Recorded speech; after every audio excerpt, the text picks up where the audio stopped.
Je remercie Samantha de m'avoir invité à cette conférence qui m'a permis de réfléchir à un travail passé et je dirais à un travail dépassé.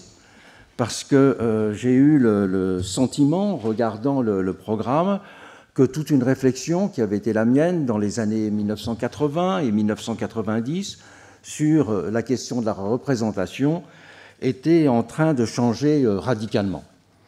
Et que ce thème de la représentation et la demande de représentativité dans les institutions était un héritage à conserver, un héritage à développer sur certains points, mais qui n'était peut-être plus le moteur du progrès démocratique comme il l'avait longtemps été.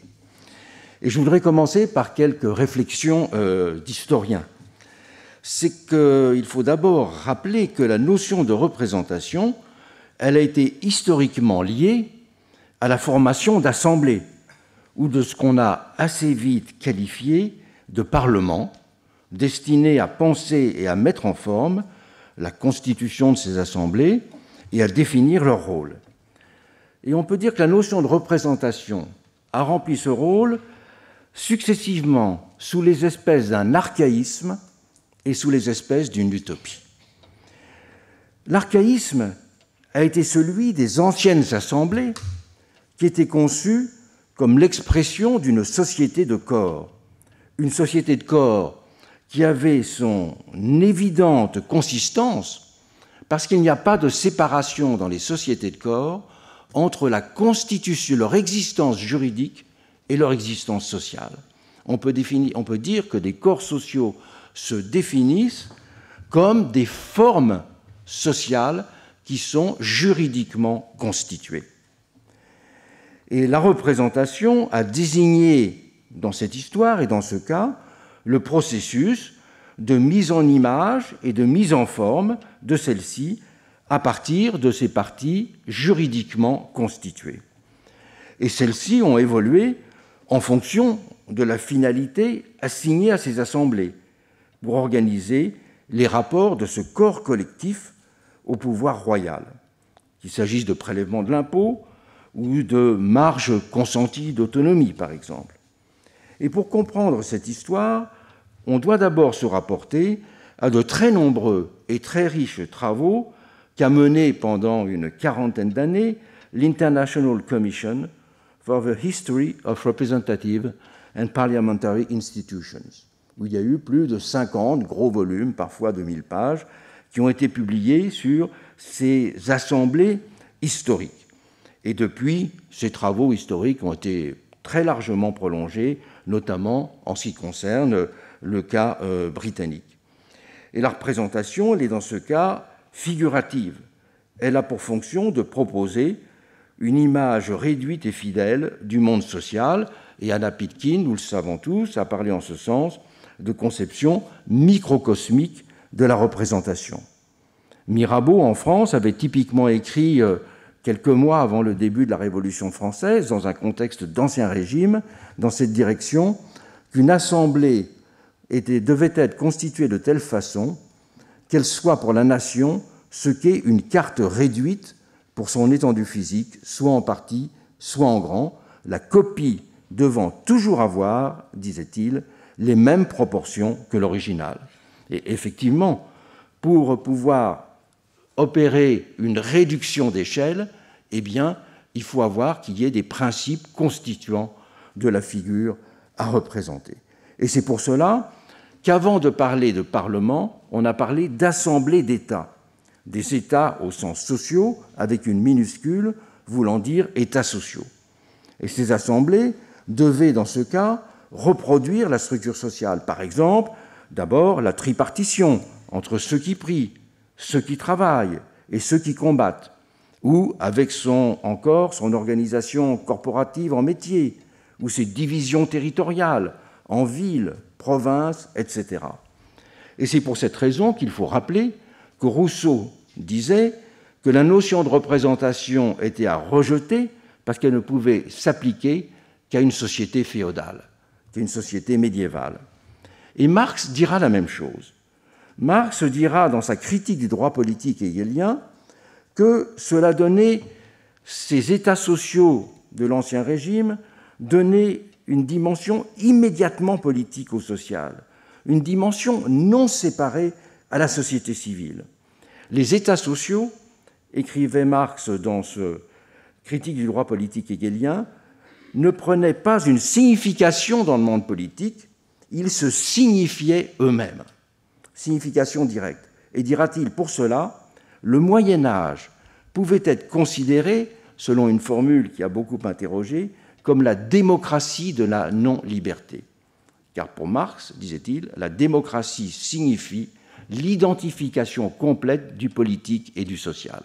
Et cette identification du politique et du social avait lieu dans ces sociétés médiévales, mais dans un contexte de non-liberté. C'est pour ça qu'il employait paradoxalement cette expression de démocratie de la non-liberté, en disant donc que le but de la démocratie moderne devait être de réaliser la fusion entre le politique et le social, et non plus de revenir à cette notion de représentation. Liée en son début à la convocation par Louis XVI des États généraux, qui était une forme typique des parlements anciens, elle s'est traduite en France, la Révolution, par la transmutation de ce Parlement ancien en une moderne Assemblée nationale. Assemblée instituée dans une société d'individus, encore compris au masculin, égaux en droit, civil et politique. Assemblée qui s'est d'abord caractérisée par sa fonction, exprimer la volonté générale et simultanément conduire sur cette base à la vie, contribuer sur cette base à la vie de la nation. Parce que le législatif était considéré alors comme le seul pouvoir réel, le pouvoir dominant, l'exécutif étant toujours un pouvoir subordonné. Et c'est une chose que ceux qui connaissent mal la Révolution française ne savent pas, mais un des actes de la Révolution française en 1794 sera de supprimer le pouvoir exécutif. Il n'y aura plus de ministres, on supprimera les ministères en les remplaçant par des commissions de l'Assemblée parlementaire. Donc le Parlement, la production de la loi était essentielle et l'exécution de la loi était des comités parlementaires. Donc le pouvoir exécutif n'existait plus dans ce cas de figure. Et l'Assemblée ne représentait pas la nation, elle était la nation. Elle l'était parce que ses représentants, et c'est là l'utopie, ne sont pas conçus comme des délégués. Ils ne sont en effet qu'élus dans les départements. La formule, d'ailleurs, a été conservée dans la Constitution française actuelle. Ils ne sont pas conçus comme des délégués, mais comme l'incarnation des qualités estimées constituantes du processus d'élaboration de la volonté générale. Ils sont donc un mélange de capacités intellectuelles, le talent, et de qualité morale, la vertu. Et le pouvoir de la volonté générale s'exprime ainsi par le biais d'une élection, mais qui n'est pas une élection qui est organisée dans un cadre compétitif, qui est une élection qui est destinée à désigner ce qu'on pourrait appeler les individus de la généralité, ceux qui sont des incarnations, en quelque sorte personnifiées, de cette généralité. Alors bien sûr, on pouvait dire qu'il y a aussi une dimension aristocratique, mais la dimension aristocratique présuppose la vision d'une différence sociale, alors que là, il n'y a pas la vision d'une différence sociale, il n'y a pas la vision d'une diversité, il y a seulement la vision, et c'est là l'utopie, de la mise en place d'un pouvoir du talent et d'un pouvoir de la vertu capable de s'identifier à la volonté générale à travers des individus de la généralité. Il y a ainsi, avec ce modèle, la mise en œuvre d'une double utopie concernant à la fois les notions de volonté générale et celle d'élection. L'élection, en effet, dans ce cadre, n'est pas une sélection. Elle n'est pas une sélection, c'est-à-dire une élection liée à une compétition ouverte entre des candidats. Elle est une simple procédure de détection de représentants incarnant ces qualités de généralité. Et c'est pour cela que pendant la Révolution française, il sera interdit de se porter candidat aux élections. Il n'y aura jamais d'élection compétitive. Et on peut se poser la question de savoir comment procéder à une élection s'il n'y a pas de candidat. Eh bien, c'était une vision de la Révolution française qui impliquait des procédures pratiques extrêmement longues, puisque les votes se passaient pendant la Révolution française dans le cadre de ce qu'on appelait les assemblées primaires, c'est-à-dire une assemblée d'1 millier de personnes environ. Et dans le cadre de ces assemblées primaires, eh bien, il y avait des tours de vote sans candidat. Et effectivement, au premier tour de bulletin de vote, on pouvait voir 200 candidats, 200 noms inscrits sur les bulletins de vote. Il fallait généralement au moins 1 à 2 journées pour n'aboutir qu'à un seul nom. Sans que, alors, il pouvait y avoir des effets de coulisses, mais sans qu'il y ait de candidat officiel. Et c'était à un tel point qu'en 1791, qui est un des moments les plus actifs du vote pendant la Révolution française, les électeurs parisiens de second degré votaient près de 200 jours par an. Il leur fallait 200 jours pour arriver à nommer les personnes aux différentes fonctions sans qu'il y ait de candidats. Alors donc, effectivement, on s'est rendu compte peu à peu que c'était quelque chose de problématique, mais ça n'a pas été remis en cause. Ça n'a pas été remis en cause en disant que la démocratie n'est pas la compétition des ambitions. La démocratie n'est pas la compétition des ambitions, mais la détection de la volonté générale. Et on peut dire qu'il y a là l'utopie d'un gouvernement direct, un gouvernement de la volonté générale qui se distingue de la démocratie directe qui serait assimilée à un pouvoir de la rue. Rappelons là d'ailleurs que le mot démocratie est pratiquement absent du vocabulaire des révolutions françaises et américaines. Il est totalement absent du vocabulaire de la Révolution française. Il y a eu 5000 publications, revues et journaux pendant la Révolution française. Un seul a l'adjectif démocratique dans son titre et aucun a le mot démocratie dans son titre. Et aux États-Unis, une thèse de Bertline Delaniel l'a bien montré, le mot démocratie a été parfois employé, mais dans le sens très péjoratif de pouvoir de la rue. À ce moment-là, c'était un équivalent de mobocratie.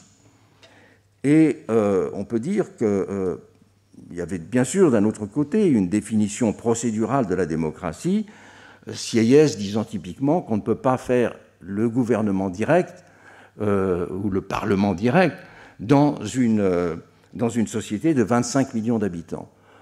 Quand on réfléchit les rapports de la Révolution française à la Révolution américaine, ce qui est essentiel, il faut toujours rappeler qu'à l'époque, la France était 10 fois plus peuplée que les États-Unis. La France avait 25 millions d'habitants, les États-Unis n'avaient que 2,5 millions d'habitants. Et donc il y avait l'idée que les questions de la démocratie pouvaient se poser dans des termes tout à fait différents selon les deux pays. Et c'est effectivement plutôt aux États-Unis, plus précocement aux États-Unis, que la distinction entre démocratie et gouvernement représentatif sera explicitement formulée. Alors on peut dire que l'utopie et l'archaïsme, le vieux et le neuf, ont fini par se superposer au XIXe siècle, les deux dimensions se mêlant pour constituer ce qu'on a fini par appeler progressivement les démocraties représentatives. Et ce lien s'est en fait opéré en Europe à partir d'une vision néocorporative du social. Les perspectives traditionnalistes et socialistes se superposant de fait, et les premiers concevaient en effet une société de corps, tandis que les seconds voyaient dans la société de classe la modernisation de l'ancien monde corporatif.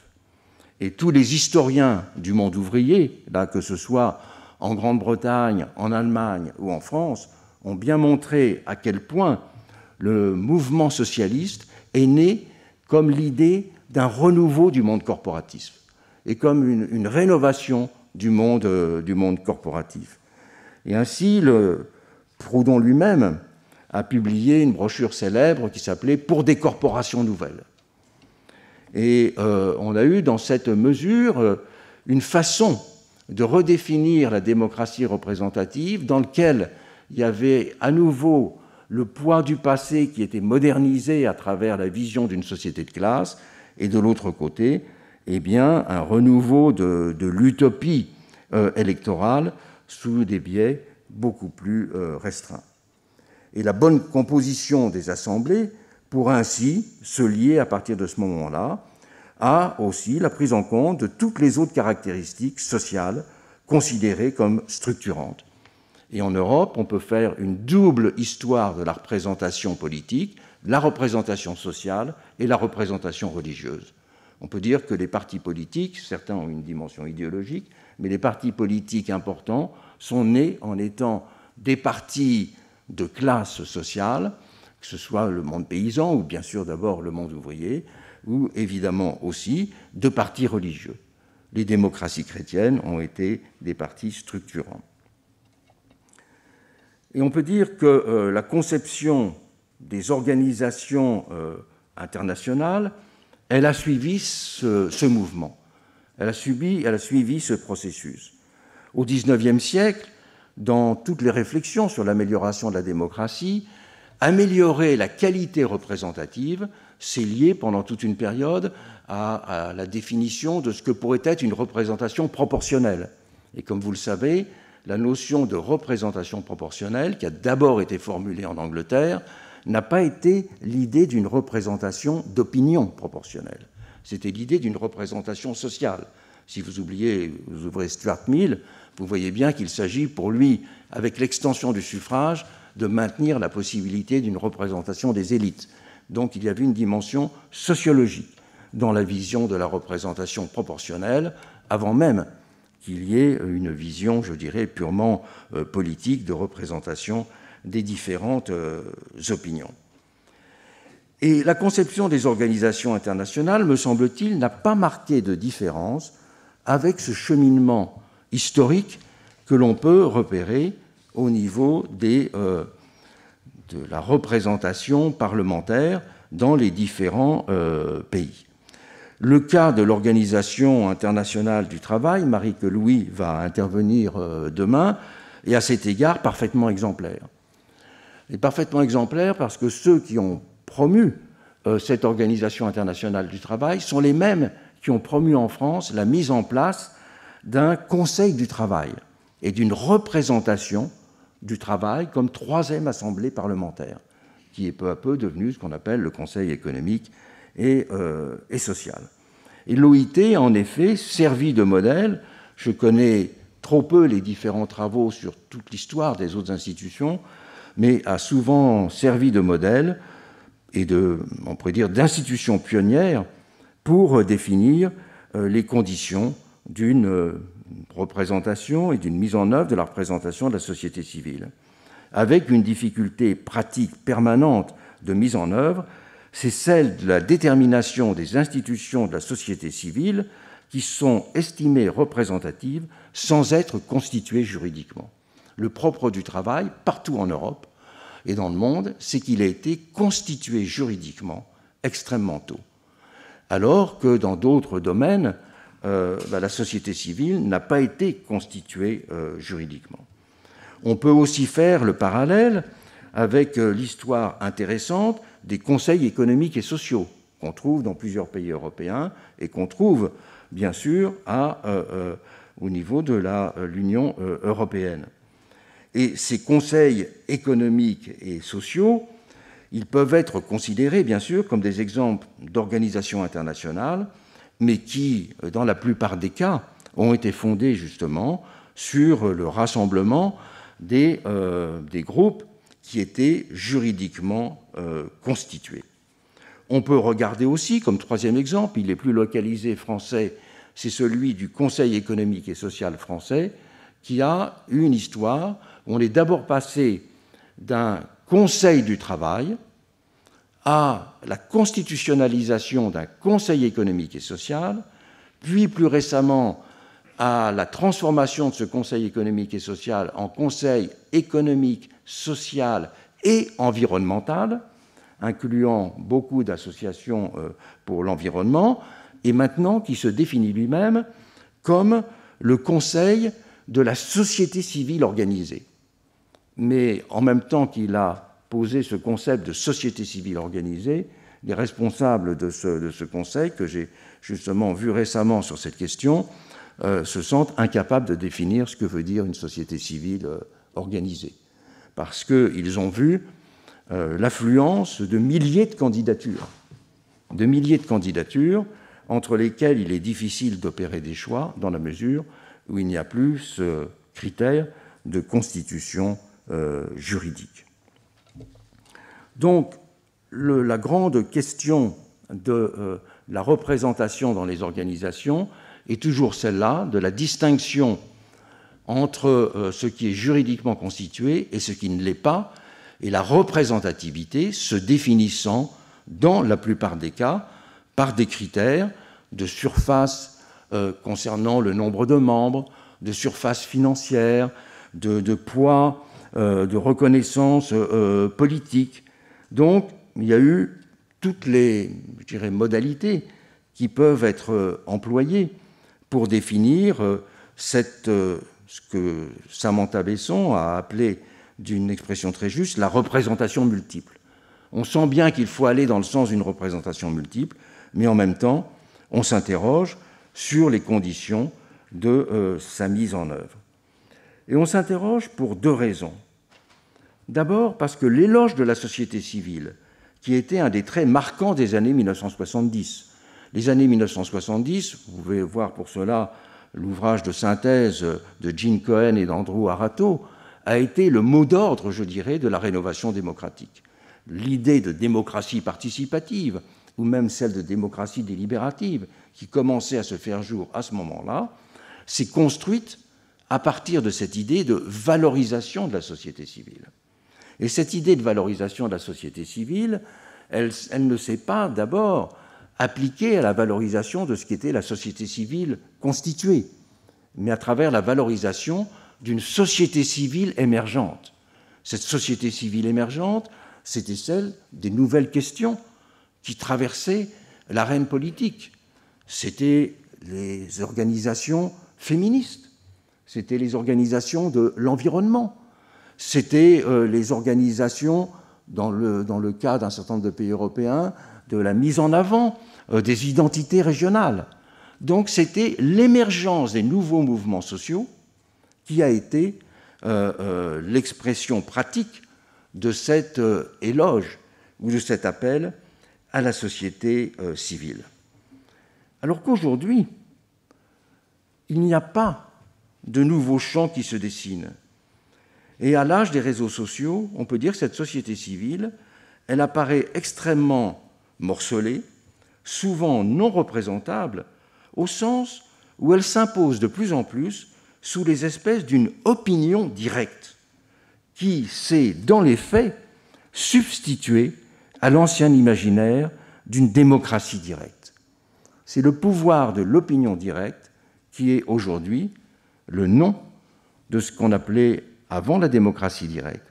Mais cette démocratie directe, elle impliquait toujours des acteurs de la société civile, alors que cette opinion directe, elle n'implique plus forcément des acteurs collectifs.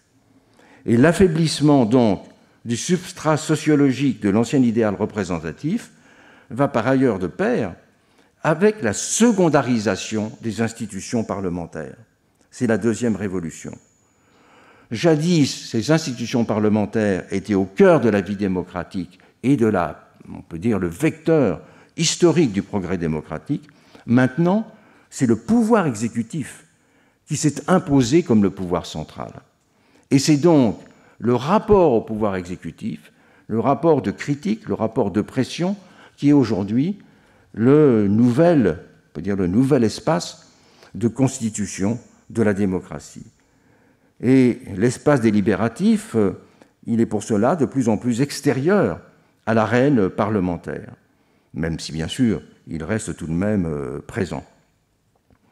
C'est ainsi dans la presse et les réseaux sociaux que les choses s'expriment dorénavant, et on retrouve du même coup le vieux conflit de la prétention à la représentation entre la plume et la tribune. Parce qu'on a vu dès le XVIIIe siècle que la question de la représentation, le problème était de savoir est-ce que c'est l'élu ou est-ce que c'est celui qui parle de la société? Quel est le vrai représentant? Et là, il y a deux modèles qui se sont en permanence opposés et qui se sont en partie résolus parce que dans beaucoup de pays, les parlementaires ont été des avocats ou des journalistes. Les avocats ou les journalistes ont en effet constitué la matrice, je dirais, du parlementarisme au XIXe siècle. Et cette nouvelle prééminence du pouvoir exécutif, elle se traduit aussi par le fait que maintenant les conférences de citoyens commencent à devenir aussi importantes que l'arène parlementaire. Et d'ailleurs, dans le cas français, le Conseil économique et social est celui, et environnemental, qui est celui chargé d'organiser les conférences citoyennes, et donc a une nouvelle fonction. Et dans ce contexte, on peut, me semble-t-il, et ce sera à la fois une conclusion et mes propositions, distinguer 5 grandes évolutions qui traversent les régimes démocratiques et qui conduisent à réévaluer notre cadre d'analyse de la question de la représentation. Premier élément, c'est le passage de l'attention portée à la qualité de représentativité à celle de légitimité. La représentativité, elle est en effet toujours difficile à définir car son rapport à la généralité sociale présuppose une vision du découpage de la société en différents morceaux qui rassemblés formeraient, je dirais, la collectivité. Alors que la légitimité prétend définir et donner directement le sens du bien commun. Le bien commun, dans le cas de la représentation, apparaît comme une fonction de coopération. Le bien commun, c'est la coopération entre la représentation d'intérêts différenciés. Dans le terme de la légitimité, le bien commun apparaît comme la capacité à énoncer une justice qui est reconnue comme telle, un sentiment du bien commun qui est reconnu comme tel. Et cela vaut dans tous les domaines. Le fondateur il y a un comité consultatif national d'éthique en France qui a pour fonction de donner son avis sur toutes les questions éthiques et qui joue un rôle très important.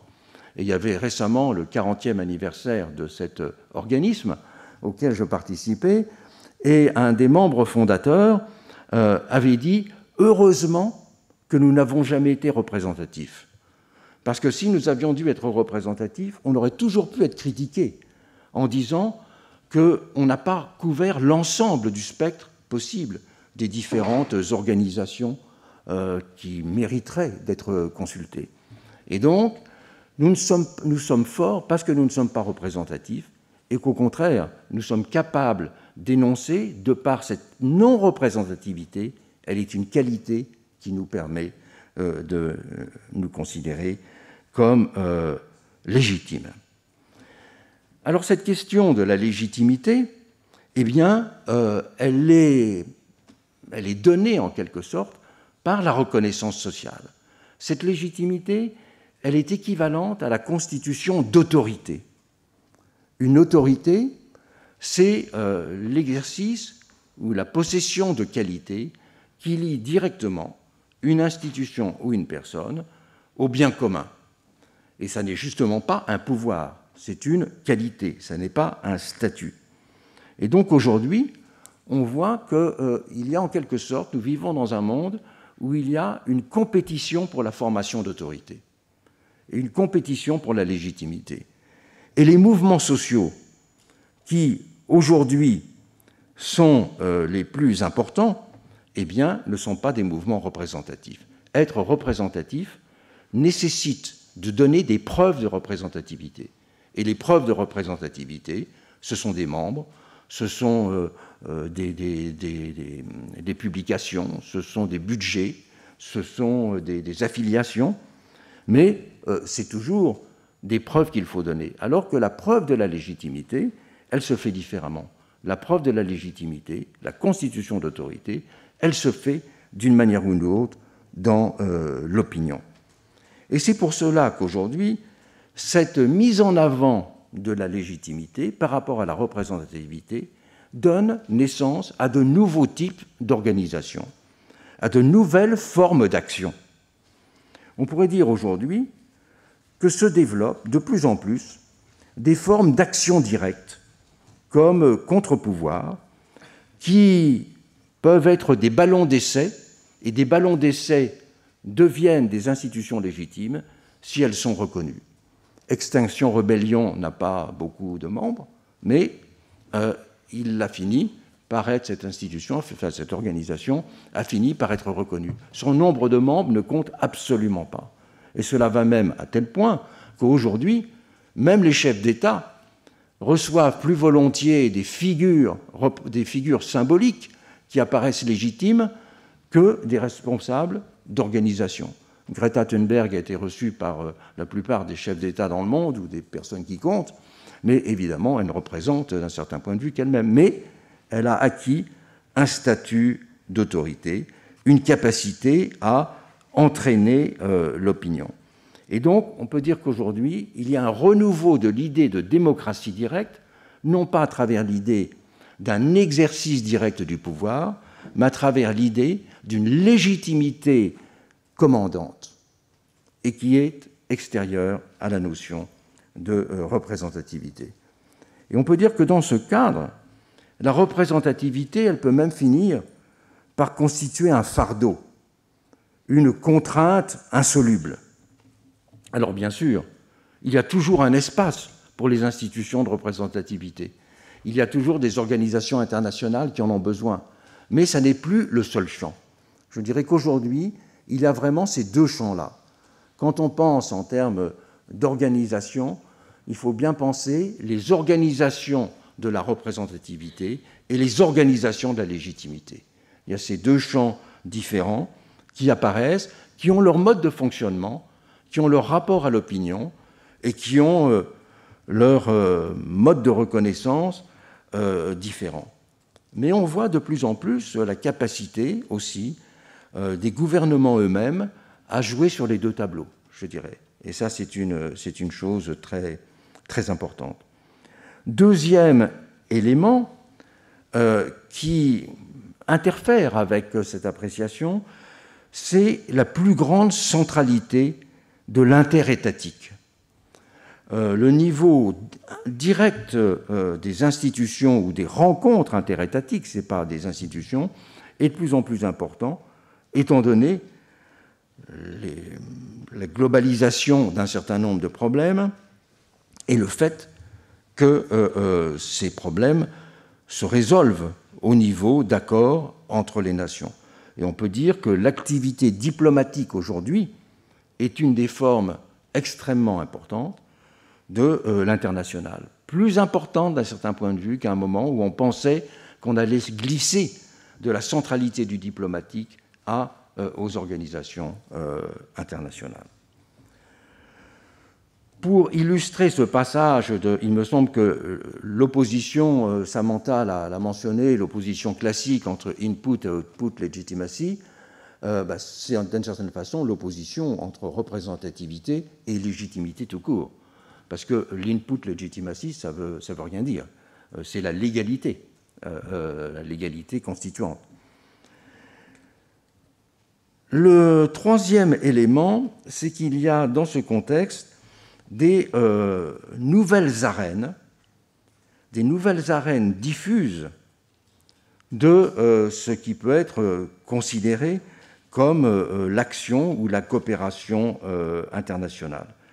Et ce qui est lié au fait que de plus en plus de sujets sont des sujets vraiment généraux concernant l'humain ou concernant la planète qui ne peuvent plus être simplement gérés par des organisations internationales. Qui dit organisation internationale dit distinction fonctionnelle entre différents régimes ou secteurs d'activité.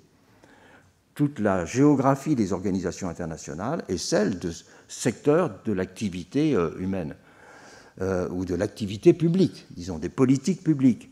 Mais quand il y a une prééminence croissante donnée à tout un ensemble de questions qui sont les plus globales, à ce moment-là, ce fonctionnement de la spécialisation ne fonctionne plus. Et c'est ce qui donne aussi, du coup, une importance accrue à ces autorités, je dirais, qui sont en quelque sorte les arbitres de la légitimité. Alors bien sûr, je terminerai là-dessus, la représentation reste quelque chose d'essentiel dans les sociétés, mais peut-être dans un sens différent du passé. La représentation dans le sens purement figuratif, la représentation dans le sens de la nécessité de faire comprendre et d'éclairer un monde complexe. Un monde dans lequel, par exemple, on voit bien aujourd'hui que la question n'est pas simplement de représenter des classes sociales constituées, mais d'essayer de comprendre tout un monde de l'invisibilité sociale, tout un monde qui n'est plus celui, je dirais, des groupes organisés, mais qui est celui des laissés pour compte ou des oubliés, par exemple. Et cela, c'est une fonction narrative de la représentation. Et cette fonction narrative de la représentation, elle est amenée, me semble-t-il, à jouer un rôle de plus en plus grand, à jouer un rôle de plus en plus grand à tous les niveaux, que ce soit au niveau national, bien sûr, ou que ce soit au niveau international. Et là, quels vont être les acteurs de ce qu'on pourrait appeler de cette démocratie narrative? Eh bien, les acteurs de cette démocratie narrative, ils peuvent être véritablement multiples. Et ce sont ces acteurs qui vont jouer et vont avoir dans l'avenir un rôle d'influence de plus en plus grand. Car c'est ceux qui ont une capacité à imposer un récit sur ce qui constitue la société, qui, en quelque sorte, dans les termes, je dirais, les plus traditionnels, maintenant peuvent exercer, à travers un pouvoir intellectuel, un véritable pouvoir social. Le pouvoir social est aussi un pouvoir intellectuel, et ce pouvoir intellectuel, il se dessine ou se redessine en grande partie aujourd'hui à travers ces différentes modalités de la représentation narrative. Cet exposé n'avait pas pour but de montrer que l'on passait, je dirais, d'un monde à un autre, mais de montrer que cohabitaient maintenant de plus en plus de mondes démocratiques, de plus en plus de formes démocratiques, de plus en plus d'arènes, et qu'il fallait toujours en avoir conscience pour une raison très simple.